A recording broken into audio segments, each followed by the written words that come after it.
Pasar modal. Pasar modal merupakan tempat bertemunya dua pihak, yaitu investor dan emiten. Investor berperan sebagai pihak yang memiliki dana. Barang modal adalah barang tahan lama yang digunakan dalam produksi barang atau pelayanan.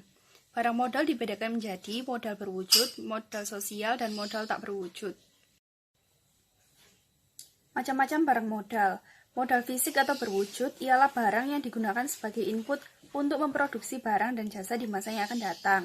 Yang kedua, modal sosial atau infrastruktur, ialah modal yang dapat memberikan jasa kepada masyarakat. Lalu yang terakhir ada modal tak berwujud, adalah suatu hal non-material yang berkontribusi pada output barang dan jasa di masa yang akan datang. Berikutnya saya akan menjelaskan mengenai jenis-jenis pasar modal. Pasar modal yang pertama adalah pasar perdana atau primary market. Pasar perdana adalah pasar di mana efek-efek yang diperdagangkan untuk pertama kalinya sebelum dicatatkan di bursa efek. Yang kedua ada pasar sekunder atau secondary market. Pasar sekunder merupakan pasar dari efek yang telah dicatatkan di bursa efek. Dengan kata lain, pasar sekunder merupakan tempat investor dapat melakukan jual beli efek setelah efek tersebut dicatatkan di bursa, sebagai kelanjutan dari pasar perdana. Berikutnya ada pasar ketiga atau third market. Pasar ketiga disebut juga dengan OTC atau over the counter. Adalah sarana transaksi jual beli efek antara anggota bursa atau market maker serta investor, dan harga dibentuk oleh market maker. Yang keempat ada pasar keempat atau fourth market. Pasar keempat adalah sarana transaksi jual beli antara investor jual dan investor beli tanpa perantara efek. Pelaku utama pasar modal. Yang pertama adalah emiten. Emiten adalah pihak yang melakukan penjualan surat-surat berharga pada masyarakat. Yang kedua adalah investor. Investor adalah pemodal yang akan membeli atau menanamkan modalnya kepada perusahaan go public. Lalu yang ketiga, menjamin emisi atau underwriter, yaitu lembaga yang menjamin terjualnya saham atau obligasi. Yang keempat adalah perantara perdagangan atau broker atau pialang, yaitu pihak yang menjadi perantara antara emiten dan investor dalam melakukan transaksi. Yang kelima adalah manajer investasi, yaitu pihak yang kegiatannya usahanya mengolah efek untuk para nasabah.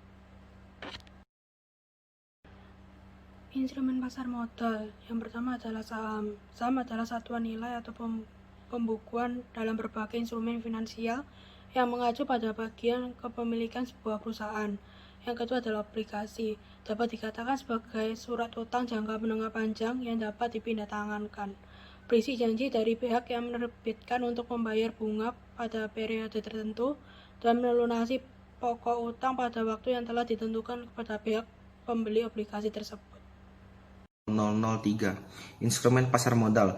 Yang pertama adalah reksadana. Reksadana adalah salah satu alternatif investasi bagi masyarakat pemodal, khususnya pemodal kecil dan pemodal yang tidak memiliki banyak waktu dan keahlian untuk menghitung risiko atas investasi mereka. Yang kedua, derivatif. Derivatif adalah suatu berharga turunan dari saham atau obligasi. Pada umumnya, derivatif ini digunakan oleh para manajer investasi untuk melindungi nilai investasi terhadap risiko yang timbul akibat pergerakan harga saham, suku bunga, nilai tukar rupiah, dan beberapa faktor penyebab pergerakan harga di pasar modal yang lain, tanpa mempengaruhi nilai produk acuan. Fungsi pasar modal. Yang pertama berfungsi untuk menambah modal usaha. Yang kedua sebagai sarana untuk pemerataan pendapatan. Yang ketiga dapat menjadi sarana untuk meningkatkan kapasitas produksi. Yang keempat bisa menciptakan lapangan pekerjaan. Yang kelima berfungsi untuk meningkatkan pendapatan negara. Dan yang keenam sebagai indikator perekonomian suatu negara.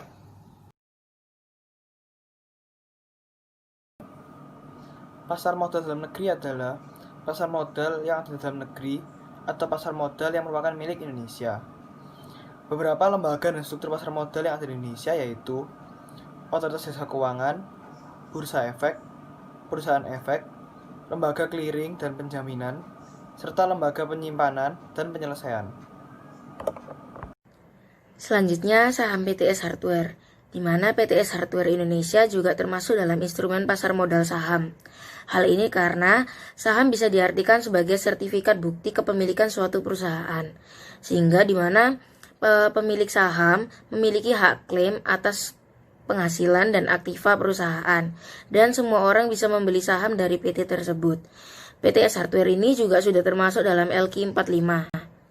Lalu ada obligasi PTS Hardware, di mana PTS Hardware Indonesia ini juga sudah termasuk dalam instrumen pasar modal obligasi. Hal ini karena obligasi merupakan sertifikat yang berisikan kontrak antara investor dan perusahaan, serta semua orang bisa membeli saham dari PT tersebut. Pasar modal luar negeri yang kami digunakan di sini adalah Bombay Stock Exchange yang didirikan pada tahun 1875. Bursa Efek Bombay ini merupakan pasar modal pertama yang ada di Asia. Bursa efek ke-8 terbesar di dunia dan juga merupakan bursa saham terbesar keempat di Asia. Indeks pasar saham yang digunakan adalah BSE Sensex dan juga jumlah perusahaan yang telah terdaftar di sini ada sekitar 5.000 perusahaan. BSE mempunyai beberapa tinjauan dan modifikasi komposisinya untuk memastikan mencerminkan kondisi pasar saat ini. Contohnya, indeks dihitung berdasarkan metode kapitalisasi mengambang bebas dan variasi metode kapitalisasi pasar. Alih-alih menggunakan saham beredar perusahaan, ia menggunakan floatnya atau saham yang tersedia untuk diperdagangkan.